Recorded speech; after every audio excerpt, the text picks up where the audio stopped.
உங்கள் வீடு தேடி வரும் அரசு. உங்களுடன் ஸ்டாலின்.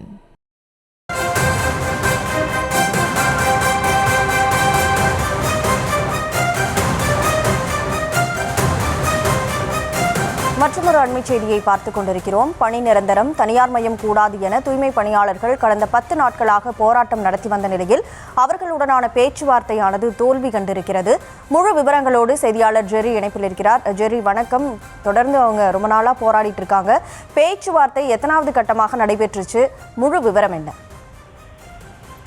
வணக்கம்.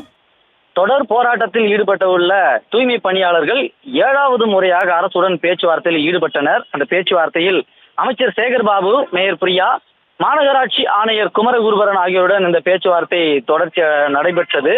இந்த பேச்சுவார்த்தை தொடங்கிய 10வது நிமிடத்திலேயே LTUC சங்கத்தினர், அதாவது பேச்சுவார்த்தையில் ஈடுபட்ட துப்புரவு பணியாளர்கள் வெளியேறினர். அவர்களிடம் பேசும் பொழுது அவர்கள் எங்களுடைய குறைகளை கேட்க ஆரம்பத்திலிருந்தே அவர்கள் மறுக்கிறார்கள், எங்களை அப்புறப்படுத்துவதிலே குறியாக இருக்கிறார்கள் என்று தெரியப்படுத்தினர். அந்த வகையில 7வது முறையாக நடந்த இந்த பேச்சுவார்த்தை தோல்வி அடைந்திருக்கிறது. கடந்த 10 நாட்களாக போராட்டத்தில் ஈடுபட்டு வரும் போராட்டக்காரர்கள் அமைச்சர் சேகர்பாபு தலைமையில் இந்த பேச்சுவார்த்தை நடத்தினர். 7வது முறையும் எங்களுடைய பேச்சுவார்த்தை தோல்வி அடைந்திருக்கிறது.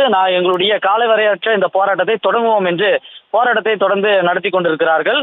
10வது நாளாக 5 மற்றும் 6 மண்டல தூய்மை பணியாளர்கள் மாநகராட்சி கட்டிடம் ரிப்பன் மாளிகை வெளியே பந்தல் அமைத்து திமுக தேர்தல் வாக்குறுதியை நிறைவேற்ற வேண்டும், தனியார் மயப்படுத்துவதை கைவிட கோரியும் காலவரையற்ற தொடர் போராட்டத்தில் ஈடுபட்டு வருகின்றனர். இந்த போராட்டத்தில் ஈடுபட்டு வரும் தூய்மை பணியாளர்களை மார்க்சிஸ்ட் கம்யூனிஸ்ட் கட்சியினுடைய மாநில செயலர் இன்று காலை சந்தித்தார். அதன் தொடர்ச்சியாக தற்பொழுது நாம் தமிழர் கட்சியினுடைய ஒருங்கிணைப்பாளர் சீமான் சந்தித்து இந்த போராட்டத்திற்கு ஆதரவு தெரிவித்து வருகிறார். இந்த வகையில இவர்கள் வருவதற்கு முன்னதாகவே இந்த 7ஆம் கட்ட பேச்சுவார்த்தை துவங்கியது. இந்த 7 கட்ட பேச்சுவார்த்தையும் தொடர் தோல்வியிலே முடிந்திருப்பதால் எங்களுடைய போராட்டத்தை கைவிடுவதாக இல்லை, அரசு செவிசாய்க்கும் வரை இந்த போராட்டம் தொடரும் என்று தொடர்ச்சியாக இந்த போராட்டத்தில் தூய்மை பணியாளர்கள் ஈடுபட்டு வருகின்றனர்.